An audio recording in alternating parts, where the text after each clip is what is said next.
Have you been doing everything you can to lose weight with PCOS? No matter the calorie deficit that you're in, no matter the amount of exercise that you do, you find that you simply cannot shed that weight with PCOS. Now, answer some of the following questions for me. Do you feel tired all day, especially after you eat? Or maybe you feel hungry within an hour of eating? Or maybe your sweet and savory cravings seem to never stop, making weight loss almost impossible? If you answered yes to any of these questions, then my friend, you probably have a carb tolerance or a glucose problem. And don't worry, I did too. And when I addressed this problem, I was able to shed that stubborn weight gain without any issues. Now, I was in a calorie deficit. I was doing everything. And until I realized that I wasn't eating according to my carb tolerance, that changed everything. That was a game changer for me. And when I started eating according to that, my weight just shed effortlessly. And every single time I felt pregnant and had to lose that postpartum weight, I was able to do so without any issues. So for the sake of this video, I'm going to be making things as simple as possible so that it's easy for you to understand and easy for you to follow. Your carb tolerance is basically the amount of carbs that you can eat without a massive spike in blood glucose levels. And naturally, women with PCOS tend to have lower tolerance to carbs because it is a metabolic disorder and blood sugar imbalances are the foundation of PCOS. Now, we all have different carb tolerances. Some women with PCOS may have a higher level of carb tolerance and some women may have a lower level of carb tolerance. Basically, what happens with PCOS is insulin is not working properly due to insulin resistance. And when insulin is not working properly, we have more glucose hanging around after a meal. Remember, all your meals are broken down into glucose because that's the energy currency that your body uses. Now, when there's lots of glucose hanging around, and then insulin is being released by your pancreas, your cells are non-responsive to insulin, they're not responding very well. That means more glucose is hanging around and your brain thinks, oh my god, we need more insulin, and it sends even more insulin. And when that happens, your body just goes into fat storage mode. Now, please don't think insulin is the bad guy. It is not the bad guy. It's just the fact that the cells are not responding effectively to insulin. Insulin is essential for maintaining our blood glucose levels and for ensuring that glucose reaches where it's supposed to reach to supply our body with energy. So, as you can see, if you have a glucose problem where your glucose isn't being managed properly, you're going to have constantly high levels of insulin levels and your body is going to stay in fat storage mode no matter what you do. And this is exactly what happens when we are not eating according to our carb tolerance. When we eat more carbs than our body can tolerate, we have glucose spikes and we have higher levels of insulin. Now, I know what your next question is going to be. Shahzeen, how do I work out my carb tolerance so that I can eat according to that and I can shed this stubborn weight with PCOS? I got you. I'm going to be giving you 2 methods that you can use to help you calculate your carb tolerance, to help you eat according to that, and so you can lose weight easily. So the first method is more accurate because we are using devices. You can use a finger prick glucose monitor or you can use a CGM continuous glucose monitor. So basically, if you're using a finger prick glucose monitor, all you want to do is make sure that you're measuring your blood glucose levels before a meal and then 2 to 3 hours after a meal to see how much it has increased. If it is more than 8 mmol per liter or over 140 milligrams per deciliter, then that means that it has increased too much and you have experienced a blood sugar spike and probably the amount of carbs that you ate were too much. And do you know what this means? This means that you have a lower carb tolerance and you need to lower your carb intake to increase your fat burning. The next method is actually my favorite method, and that is using a continuous glucose monitor or a CGM. So basically, a CGM is a patch that you wear on your arm and you wear it for 2 weeks and it can measure your blood sugar continuously throughout the day. From the time you wake up, middle of the night, all day, it's going to be measuring your blood glucose levels. And this makes it really easy for us to take a look at how our blood glucose levels change following different meals, and it allows you to experiment with different types of carbs and make a note of that in a diary to help you understand your individual carb tolerance. So it's pretty self-explanatory. So you eat a certain amount of carbs and then you see how much your blood sugar changed following that particular carb intake. And if it has increased too much, it has spiked and then crashed, that means that your body did not tolerate that particular amount of carbs that well. Now here I do want to mention something very interesting. Although women with PCOS tend to have lower tolerances to carbs, not all, but a lot of them do, this doesn't mean that we all are intolerant to the same types of carbs. So for instance, someone might be able to tolerate granola bars very well, whereas someone else might not be able to tolerate them at all. You can also test your carb tolerances to different types of fruits, to different types of snacks, and of course to the amount of rice you're having in the particular meal, the amount of flatbread you're having, the amount of pasta you're having, trying different types of pasta, and this will help you to see what type of carbs work well for your body, what type of carbs do not elicit a large blood sugar response.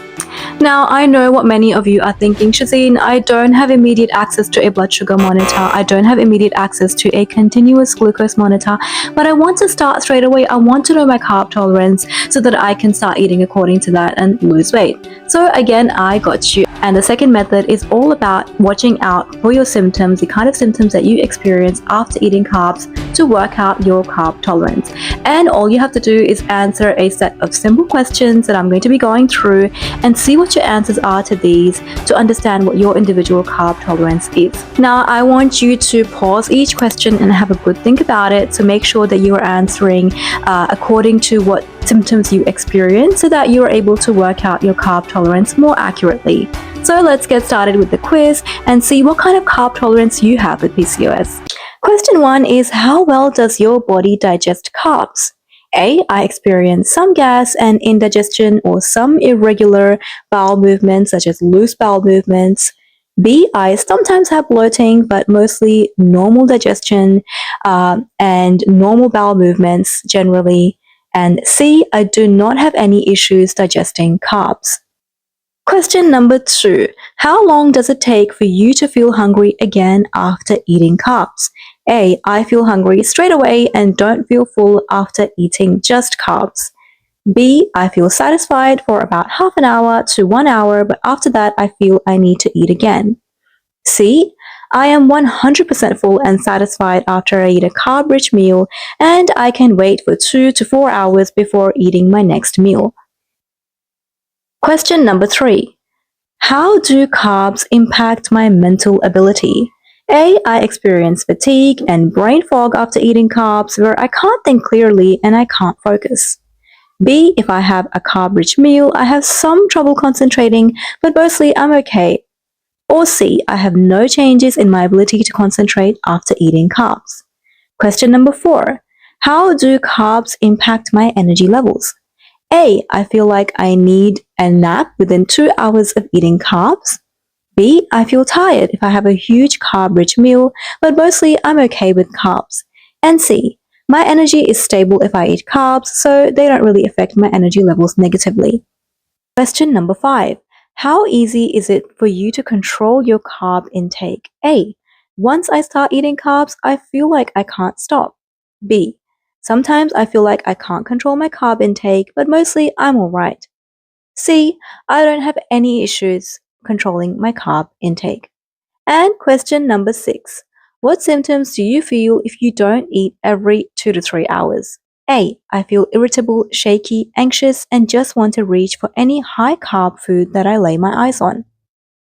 B, I feel a little bit anxious, but if I have a glass of water, I feel alright, I can control that hunger. C, I don't experience any symptoms. In fact, sometimes I actually forget to eat. If your answers are mostly A's, then that means you have a low carb tolerance. In this case, what I want you to do is increase your intake of protein and fats as opposed to carbs. You also want to go for more low carb options when you're choosing things like wraps, grains, foods like that.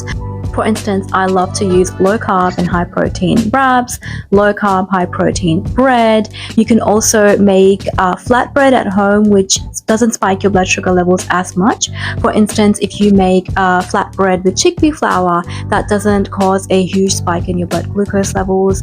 You can also make your roti or flatbread using jowar atta or barley flour, and that also helps to lower your blood glucose level. Similarly, you also want to opt for non-starchy vegetables which don't spike your blood sugar levels too much. Now here I also want you to think about different hacks that you can use so your body can tolerate more carbs.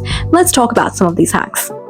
For example, you want to make sure that you are eating a veggie starter with some vinegar inside of it, some kind of an apple cider vinegar or vinegar dressing that helps to improve your blood sugar response after a meal. Taking inositol 10 minutes before a meal also helps to lower your blood sugar response. I will make a detailed video on this, but these are very helpful in helping you to eat more carbs without eliciting a massive glucose spike. Now, once you start to lower your carb intake, slowly, don't do it all at once, slowly lower your carb intake. So for instance, if you're eating 2 slices of bread, maybe go for 1.5 slices of bread and see how you feel after you eat that particular amount of carbs. How do you feel now? Do you feel okay after 2 hours, or do you feel the same way where you are feeling really hungry before, or is it still affecting your mental ability, your ability to concentrate throughout the day? And also you want to note how particular swaps affect your symptoms of carb intolerance. So for instance, like I was saying before, swapping your bread for lower carb bread, how do you feel after eating that? Do you feel better? Are your symptoms better? Do you have more energy? Do you feel less sleepy throughout the day? That means that that's working for you. So in this case, I highly recommend keeping a diary, a food diary. So you're going to become your own detective and see which type of carbs are working for you, the amount of carbs that are working for you. And if you do this for even 2 weeks, you are going to find this very insightful. And once you start eating according to that particular carb tolerance that you have, you will find that it is a lot easier for you to lose weight, and even with a mild calorie deficit, you will start to shed weight faster. And again, this goes back to the biology of things, where our body isn't eliciting a massive blood glucose spike, insulin isn't being released in such a high amount, and our body can go into fat loss mode. I just had some lentils and rice for lunch. I had a little bit of yogurt on the side, and now it's actually been about 30 minutes and I feel so sleepy. I'm ready for a nap, and I can tell that's not the right amount of carbs for me. So following that high carb meal and then me feeling really sleepy afterwards, I'm going for a low carb meal for my next meal. So this is going to be my dinner. And this is just some grilled chicken with some grilled cauliflower. I have radishes, salad leaves here as well. I would like to have some cucumbers, but I don't have them on hand. So let's see how I feel about 30 minutes and then after about 2 hours of eating this meal. So it has been about 2 hours since that meal, and after 30 minutes I honestly did not feel any symptoms of sleepiness, of my energy falling, or me being really hungry, so that was good. And now 2 hours later I still feel fine, just a little bit tired, because of course when you have a carb rich meal once and then you feel the aftershocks of that with a blood sugar spike and crash, it kind of goes on for the next day until you recover. So this was just to demonstrate to you what carb tolerance is and how you can work out your own carb tolerance by experimenting with different amounts of carbs. If you answered mostly B's, that means you have a medium carb tolerance and your body can tolerate a slightly higher amount of carbs without eliciting a massive glucose response. Again, you still want to make sure that you're experimenting with your carb intake and see how your symptoms change. And if you answered mostly C's, then that's amazing. You have a really good carb tolerance and you can continue to eat the amount of carb that you are having. And if you feel like that you have a high carb tolerance and you are still struggling to lose weight, that means you may want to swap out your carbs for healthier sources of carbs. For instance, white rice for brown rice, or quinoa, for example, or other types of ancient grains, your white bread for more whole grain bread. So those are the kind of swaps you want to make to help your body have a better blood sugar response to the amount of carbs that you're eating. So I hope you guys found this video helpful, and trust me, when you start eating according to your carb tolerance, you will notice it is a lot easier for you to lose weight because you are going to the root of the problem behind your weight loss struggles.